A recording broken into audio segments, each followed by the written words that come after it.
আমরা মেয়েরা বাজারে যাই এক নিতে আর নিয়ে আসি অন্য কিছু। আসসালামু আলাইকুম এভরিওয়ান, আমি নাইস। তো বিকেলবেলায় বেরিয়ে পড়েছিলাম ছেলে মেয়ের জুতো নেওয়া ছিল তারই উদ্দেশ্যে, কিন্তু বাজারে গিয়ে যেটা হয় সেটা পুরোটা ইতিহাস। তো চলো প্রবেশ দেখতে থাকবে, তাহলে তোমরা বুঝতে পারবে কী ইতিহাস ছিল আর কি না ছিল। তো এই যে দেখো বাইকে যাব, তাই বাইক স্টার্ট করছিলেন, তো বাজারে চলে এসেছি।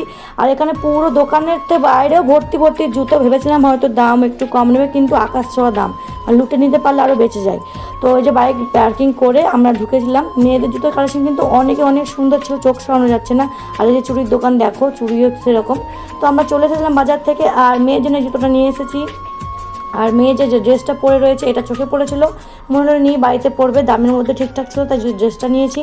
তো চলো কী নিলাম সেটাই বলি। এদের মেয়ের জুতোটা নিয়েছি, আর ছেলেদের ব্ল্যাক স্যুটার নিয়েছি। আর যেটা হচ্ছে ইতিহাস বললাম, আগেই বলেছে মেয়েরা যায় বাজারে এক নিতে আর নিয়ে আসে কিন্তু অন্য কিছু। জুতো নেওয়ার কোনো কথাই ছিল না, কোনো প্ল্যানও ছিল না, কিন্তু দেখে পছন্দ হওয়াতে হাজব্যান্ডকে বলা মাত্র উনি কিনে দিয়েছে। তো কেমন হয়েছে কমেন্টে জানাবে।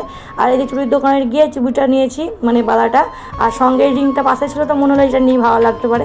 তো তোমরা কমেন্টে জানাও কেমন হয়েছে সব জিনিসগুলো। আর যারা চ্যানেল থেকে সাবস্ক্রাইব করে যাও, আর যারা ইনস্টা থেকে ফলো করে যাও। Bye bye.